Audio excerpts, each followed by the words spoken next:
Hello makers, this is our section 4C, our Wash Hoose Wumman, or Steamy as she was also known.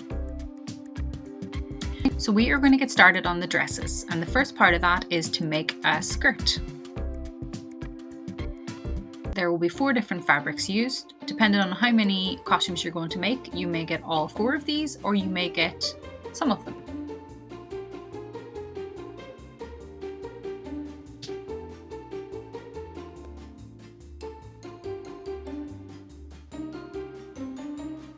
Following the tools, but also you will need Wumman tape. That's me, I'm Katrina, and I am the carnival designer. So here we go, this is the fabric that's already been pre-cut and a waistband that's been pre-made. Now you'll receive a Word document to tell you how to put these together, specifically the fabric, how to split that into the right size.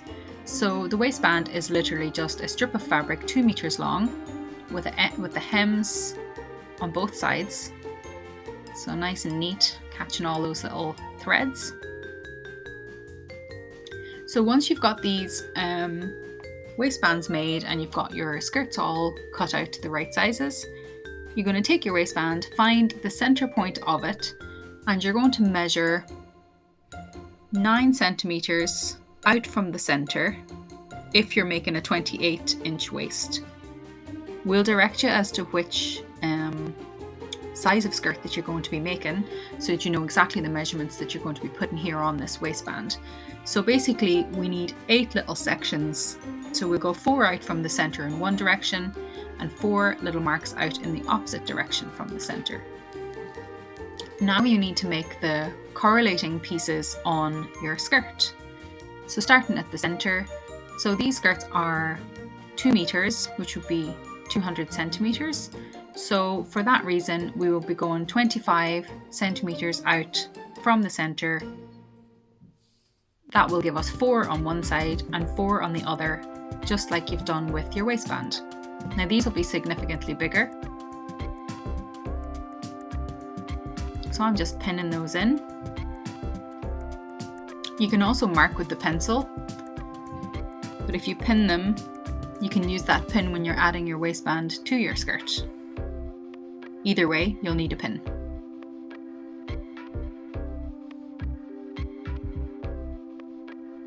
So I have made 4 little sections of 25 centimeters there.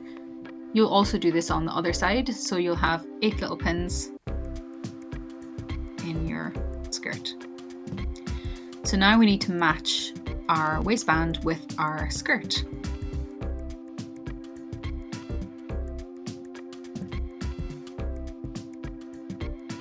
So pinning our skirt to our waistband, find the next little mark and the next little pin and put those together.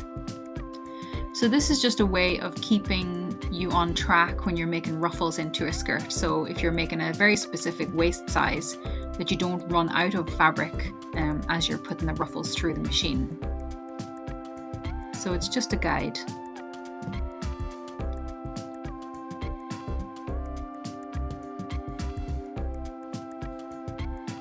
So there we go, that's our few pins already in.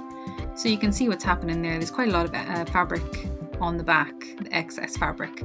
So basically you would just fold these over either as you're sewing or you can pin them. So it's really up to you. I would just send them through without the pins if it was me making these. These folds don't need to be exact, but the pinning that you've already done will just keep you relatively on track so you don't run out of fabric or waistband as you're going. So I'm going to do the same on the other side now. I'm going to pin our waistband down and then measure the rest, as I've not done that already. You could pre-measure everything so that you don't have to go back to measuring as you're starting to pin. As I said, you'll receive a Word document with the information that you need, the measurements that you need, and how to split your fabrics.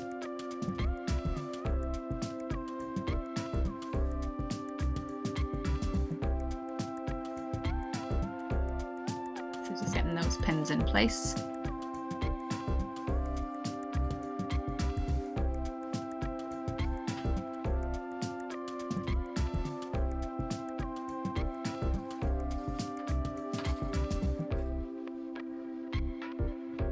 Now I just need to pin those to the waistband, just like I did on the other side.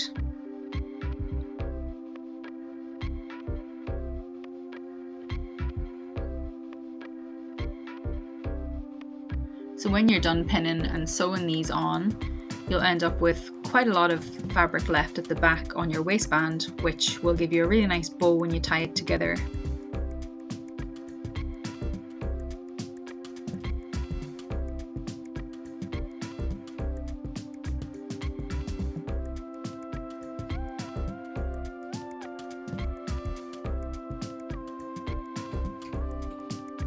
So there's all our pinning done.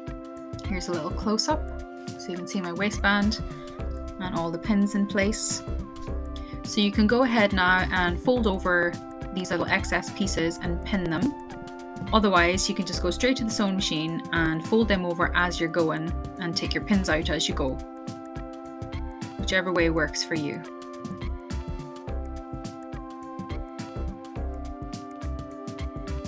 So we would run this through the sewing machine. I would always use a zigzag stitch because there's less chance of something kind of going wrong.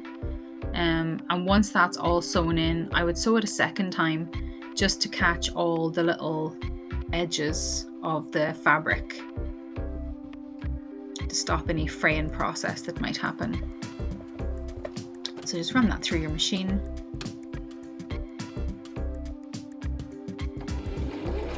On the zigzag, you can easily run straight over your pins. So that's it, completely sewn. You can see my folds are not even that even, and that is totally fine. This is all going to be covered over with our apron. You can see there the second line I've sewn. So once it's all done, you obviously need to put the back together. So you would sew that together, but you would leave this split at the top. And you would hem that over and leave that split open. That open split is really important for getting these skirts over hips and bums. So we don't have to use zips and things like that. So we just leave that open. That's hemmed over, as you can see, just with a zigzag stitch there.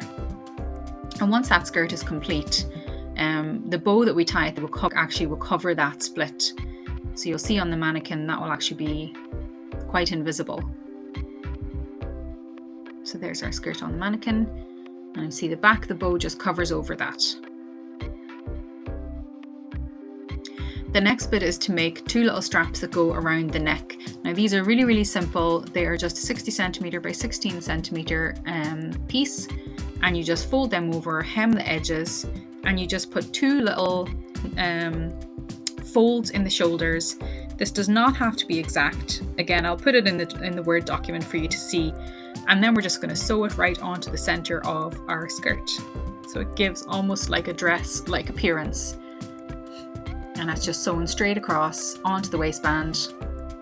Again, that'll be covered with our apron. So I've just zigzagged everything and two little folds on the shoulders. And when we turn it around, we've also put two little straps for tying on the back, and we've made these with Lycra. So once you see here, there's two little strips of Lycra just added onto your grey fabric. So that makes a really nice tied bow at the back. And I always like to cut these in a taper so they come to a nice pointed edge.